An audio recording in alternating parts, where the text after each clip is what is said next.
কোরআনে কারিমে যেখানে মা বাবার কথা আমি পেয়েছি সেই জায়গায় দেখেছি কোনো জায়গায় 3টা, কোনো জায়গায় 5টা, কোনো জায়গায় 7টা, খালি ব্যাখ্যা দিয়েছেন আল্লাহ। অন্যান্য কত মানুষের নাম তো কোরআনে আছে, কই এত ব্যাখ্যা তো আল্লাহ দেননি। এত বেশি ব্যাখ্যা আমার বাবার নামে আল্লাহ নিজে দিয়েছেন। রব্বুল আলামিন ব্যাখ্যা দিতে দিতে এমন সুন্দর সুন্দর শব্দগুলো চয়ন করলেন কোরআনে।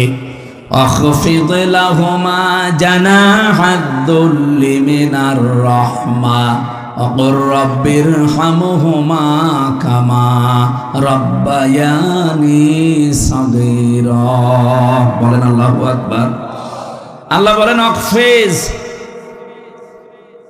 অখফিজ শব্দের শাব্দিক অর্থ হচ্ছে ডাউন করা, এরপরে ফল করে দেওয়া। শুধু ডাউন করার নাম অখফিজ না, ডাউন করার পরে ফল করে দাও। জানা হাত ধরলে, জানাহুন মানে ডানা, জিল্লুন মানে নম্রতা বা ছায়া, দুইটা অর্থই হয়। তোমার যে ছায়া আছে ডানার, এটা শুধুমাত্র ডাউন করবা না, ফল করে দিবা। আমি আয়াতটা পড়ার পর একবার চিন্তা করেছিলাম, আল্লাহ পাক কেন ডানার কথা দিলেন? কোনো মানুষের তো দুনিয়ায় ডানা হয় না, ডানা হয় পাখির। কার? আমাদের কি ডানা আছে? না, আমাদের আছে হাত। আল্লাহ তাহলে ইয়াদন দিতে পারতেন, ইয়াদন না দিয়ে, আবুদা না দিয়ে আল্লাহ জানাহন দিয়েছেন। এটা ধার করে নিয়ে এসেছেন পাখির কাছ থেকে। পাখির কাছ থেকে ডানা ধার করে আল্লাহ আমাদেরকে লাগিয়ে উদাহরণ দিলেন কেন? ডানা তো পৃথিবীতে আরো অন্যান্য জিনিসের আছে, হেলিকপ্টারের ডানা আছে, এরোপ্লেনের ডানা আছে, না নেই? সেই ডানা আল্লাহ তো নেননি, নিয়েছেন পাখির কাছ থেকে। আপনি হেলিকপ্টার, এরোপ্লেনের যে ডানা, এটা শুধুমাত্র ডাউন হয়, ফল হয় না। ফল হলে উড়বে না। এমনকি এর ভেতরে মোলায়েম কিছু নেই, সব শক্ত মজবুত। আর পাখির যে ডানা, এর ভেতরে পর আছে, পালক, এত সফট, এত কোমল, এত নরম। এই একটার সাথে একটা যখন লেগে যায়, পাখি যখন তার বাচ্চাদেরকে এই ডানার নিচে একটার সাথে আর একটা পর লাগিয়ে দেয়, তখন বাচ্চাগুলো এই ডানার নিচে একটা কিচির মিচির আওয়াজ দেয়। এটাকে বাংলায় বলা হয় অনির্বচন সুখ। তার মানে বাচ্চাগুলো মাকে বোঝাতে চায়, মা তুমি যেভাবে আমাদেরকে আগলিয়ে রেখেছো, তোমার ডানাগুলো শুধুমাত্র ডাউন করনি, ডাউন করার পরে ফল করে দিয়েছো। এই জন্য আমরা এমন নিরাপদে আছি যে আমাদেরকে আর অন্তত কোনো শত্রু দেখতে পাচ্ছে না, আমাদের ক্ষতি হওয়ার আর কোনো সম্ভাবনা নেই। আল্লাহ পাক বলেন, পৃথিবীর সন্তানেরা, মার বাবা তোমার জীবদ্দশায় যেন এইটা মনে করে যে আমার সাইফুল্লাহ থাকতে আমার আর কোনো চিন্তা নেই। আমার মনে হয় এরকম কথা মনে করার মতো সন্তান বা বাবা মা অনেক কম। অধিকাংশ পরিবারের সন্তান থাকা এটা আরো ঝামেলা। গতকালকে একটা ভিডিও দেখছিলাম, একটা সন্তানকে তার মা বাবা সম্পদ দিয়ে যায়নি, এই জন্য বাবার কবর ভেঙে দিচ্ছে।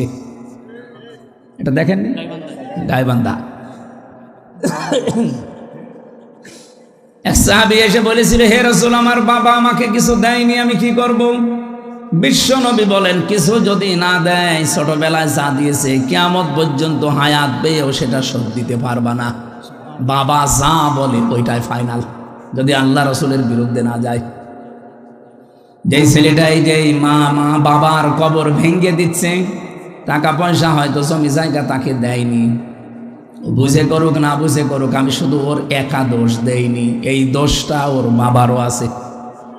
কারণ যেই শিক্ষাটা দিলে সন্তানে আচরণ করবে না, সেই শিক্ষা ওর বাবা ওকে দেয়নি। যেই শিক্ষা দিলে আল্লাহর পরে মার বাবার স্থান এটা জানা যায়, ওই রকম শিক্ষাগুলোই মনে হয় আপনাদের এলাকায় বিভিন্ন জায়গায়। সাইফুল্লাহ ভাই বলছিলেন প্রায় 17টা কয়টা মক্তব চালু আছে, 11টা 13টা। এইরকম সন্তানগুলো যে সমস্ত এলাকায় আছে, এই 13টা 15টা 20টা করে যদি সব উদ্যোগ নিয়ে নিয়ে যে শিক্ষা পেলে আপনার কবর ভাঙবে না, আরো কবরের পাশে দাঁড়িয়ে দোয়া করবে, এইরকম আব্দুল হাই সাইফুল্লাহর মতো সন্তান আমরা তৈরি করতে চাই। আল্লাহ পাক প্রতিটি জেলায়, প্রতিটি এলাকায় এরকম মানুষ যেন তৈরি করে দেন, বলেন আমিন। আমার ভাইরা, আমার কথা ছিল হযরত লোকমান তার সন্তানকে পরিচয় করিয়েছেন শুধুমাত্র আল্লাহর সাথে। আমার আল্লাহ বলেন, আমি দায়িত্ব নিয়ে তামাম দুনিয়ার সব সন্তানকে পরিচয় করালাম তার মা আর বাবার সাথে। এমন একটা সুন্দর উদাহরণ আল্লাহ কোরআনে সেট করলেন।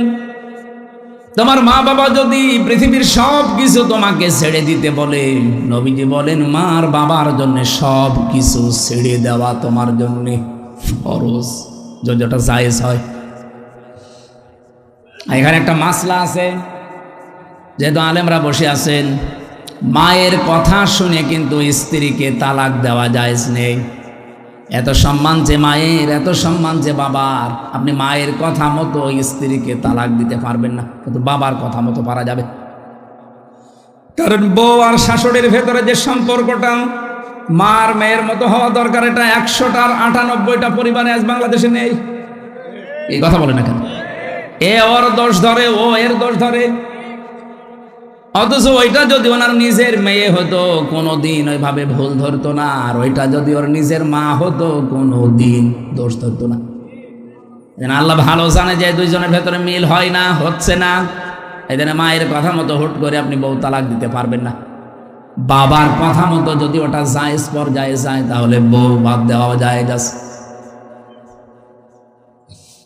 আমার ভাইরা, আমি একটা বাস্তব কথা বলছি। আজ বাংলাদেশের আমার যতটুকু ধারণা আমি দেখি এবং শুনি, এদেশের আজ 100টা পরিবারের 90টা পরিবারে শান্তি নেই, শুধুমাত্র বউ আর শাশুড়ির এই ছোট মনের কারণে। আমরা আহ্বান জানাবো, মেয়েরা যারা এসেছেন, আপনাদের মনটা আপনারা উদার করবেন। কয়দিন থাকবেন এই দুনিয়াতে? এই ছোট্ট দুনিয়ার ফেরেবে পড়ে যদি বিশাল আখেরাত আপনি পরিবারেই নষ্ট করে ফেলেন, আপনার মতো কি বলবো আহাম্মক আর কেউ নেই। প্রত্যেককে আহ্বান জানাচ্ছি, নিজের মায়ের মতো মনে করে চলেন। নিজের মাও তো কত দোষ করে, ভুল করে, আপনি সবই সহ্য করে নেন, মাফ করে দেন। নিজের মেয়েও তো কত ভুল করে, না জানলে শিখিয়ে দেন। শাশুড়িগুলো যদি এই পর্যায়ে তৈরি হয়, আর পুত্রবধূগুলো যদি মেয়ের মতো তৈরি হয়, বাংলাদেশের পরিবারের স্বামীদের হাড়ের রোগ হবে না। বিয়ে করেনি তো হাসতেছে, বিয়ে করলে টের পেত। বিয়ে যারা করে না, ওরা এই ঔষধ এখনো পায়নি। আমি তো যতটুকু দেখছি, হাজারো পরিবারে আজ আমরা পুরুষ মানুষ যারা হাড়ের রোগী, এই বউ আর শাশুড়ির এই ছোট মনের কারণে। এই এলাকায় মনে হয় এরকম মহিলা নেই? সম্মানিত মা বোনেরা, শুধু নামাজ পড়া, রোজা রাখার, কালো বোরকা পরা ইবাদত না, শাশুড়ির সাথে মায়ের মতো আচরণ করা ইবাদত। পুত্রবধূর সাথে নিজের মেয়ের মতো আচরণ করা, এটা ইবাদত। আপনি কিন্তু জালেম হয়ে মরবেন। এই শাশুড়ি যারা কিছু হলেই শুধু ছেলের কানে কানে তুলে দেয়, এটা তাল লাগায়, এর কারণে ছেলেটারও তার বউকে দেখতে পারে না, পরিবারে অশান্তি হয়, মেয়েটা অশান্তিতে থাকে। এই শাশুড়ি এরকম মন যাদের আছে, এরকম আচরণ যারা করেন, আপনি কিন্তু জালেম হয়ে মরবেন। এরকম শাশুড়ি কার বাড়িতে আছে? একটু হাত তোলেন দেখি। এই এলাকায় তো ভালো মানুষ সব, দেখালাম তো অনেক ভালো এলাকা।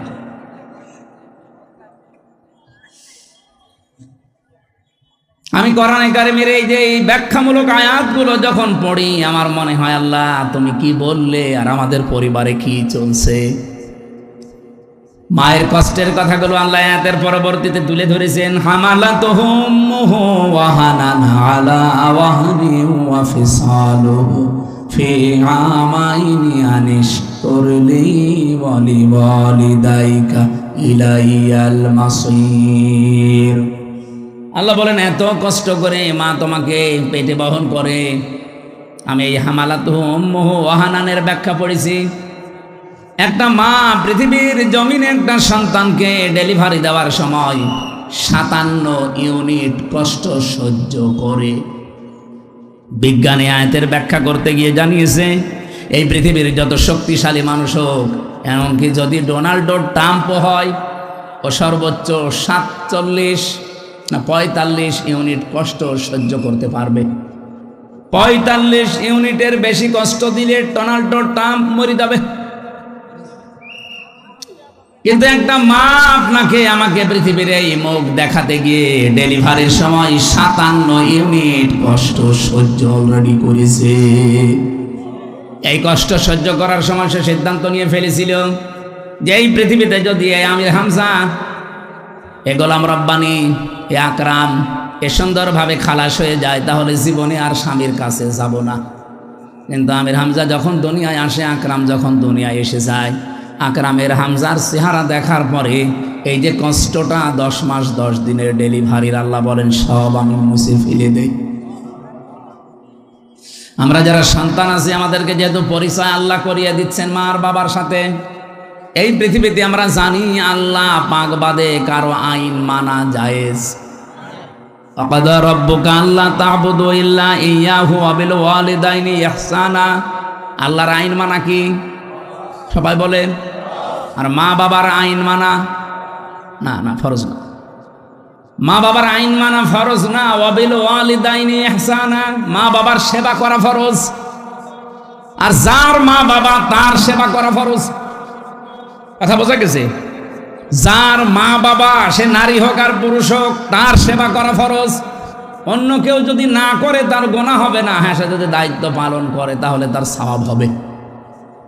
অনেক শ্বশুর আছে, শাশুড়ি আছে, আন্দাজে মন খারাপ করে, হ্যাঁ ইসলামী মাইন্ডের পরিবার থেকে বৌমা নিয়ে আসলাম, আমার খেদমত করে না।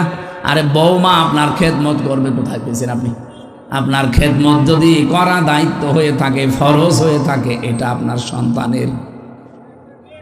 তো ঠিক বললে তো হচ্ছে না, কারণ বহু সন্তান আমরা চাই, আমি আছি, রব্বানি আছে, আব্দুল হাই আছে, হাজারো সন্তান আমরা চাই আমার মা বাবার যে সম্মান, আমরা তো জানি তাদের সেবা করা, তাদের খেদমত করা, কিন্তু অধিকাংশ পরিবারে আমরা পারি না আমাদের বউর কারণে। কি কথা বলে না কেন? এটাতে রেকর্ড হচ্ছে, আমার ম্যাডামও মনে হয় শুনবে, শুনুক, আমার আর কোনো ভয় নেই। মানে এখন আমরা এমপি তো আর ভয়। আমি চাই তারাও যেন অন্তত এটা মেনে নিতে পারে। আমরা অধিকাংশ মানুষ আজ হার্টের রোগী হয়ে যাচ্ছি, হার্ট অ্যাটাক করে মানুষ মরতেছে। মির্জা আব্বাস এখন আছে, কি হবে আল্লাহ জানে, মরে যেন না যায়। অন্তত জীবনের একটা আশা যে মাননীয় স্পিকার এ কথা বলবে। এখন তো সিঙ্গাপুরে যে অবস্থা, যদি মরে যায় ওখানে তো আবার সে পাটোয়ারি চলে আসতে পারে। বগুড়াবাসী, এবার আমি যে কথা তুলতে চেয়েছিলাম, আমার 8টা পয়েন্টের উপর আজকে আলোচনা আমি নোট করেছি। রব্বুল আলামিন যে 3 জন কালো মানুষের নাম বললাম তাফসিরে, এটা মারিফুল কোরআনে পাবেন। এই 3 জন কালো মানুষের ভেতরে হযরতে লোকমান, আল্লাহ পাক বলেন আমি আল্লাহ তার মর্যাদা এত বেশি বাড়িয়েছি কেন জানো? ওয়ালাকাদ আতাইনা লোকমানাল হিকমাতা, অবশ্যই আমি লোকমানকে জ্ঞান দিয়েছিলাম, হিকমা দিয়েছিলাম, আর তাকে এই কথা বলে দিয়েছিলাম আনিশ করলি ওমা ইয়াশকুর ফাইন্নামা ইয়াশকুরু লিনাফসি, আনিশ করলিল্লাহ, যে আমি আল্লাহর শুকরিয়া আদায় করো, কৃতজ্ঞ হও। যে ব্যক্তি আল্লাহর শুকরিয়া আদায় করে সে যেন নিজের জন্যই করে। ওমান কাফারা ফাইন্নাল্লাহা গনিয়্যুন হামিদ, কোন মানুষ যদি পৃথিবীতে আল্লাহর শুকরিয়া আদায় না করে, কুফরি করে, অকৃতজ্ঞ হয়ে যায়, সে যেন মনে রাখে আমার আল্লাহ মুকাফেকিহীন, প্রশংসিত। আল্লাহ রাব্বুল আলামিন বলেন আল্লাযীনা ইয়াস্তামিউনাল কাওলা ফায়াত্তাবিউনা আহসানা উলাইকাল্লাযীনা হাদাহুমুল্লাহ ওয়া উলাইকা হুমুল আলবাব। এই আয়াতটা পড়ার পরে আমি মাঝে মাঝে মিলাই দেশের মানুষের সাথে যে আল্লাহ বুদ্ধিমান বলেছেন কাকে, আর আমরা বুদ্ধিমান বলি কাকে। আল্লাহ পাক বলেন যারা কোরআনে কারীম শুনছে এবং শুনবে, ইস্তামিউনা, এটা মজারে, কোরআনের এই কথাগুলো যারা পৃথিবীতে শুনছে, ভবিষ্যতেও যারা শুনবে, ফায়াত্তাবিউনা আহসানা, অতঃপর এর ভেতরে যে উত্তম কথাগুলো আছে সেগুলো যারা অনুসরণের মাধ্যমে মেনে নেয়, শুধু শুনেই শেষ করে দেয় না, ইত্তেবা করে। এই শব্দটার ব্যাখ্যা করতে গিয়ে মুফাসসিরিনে কেরাম লিখেছেন এখানে তা বা আইন তাবউন দিয়ে শব্দটা গঠিত। যারা ব্যাখ্যাকার তারা বলেন একজন মানুষ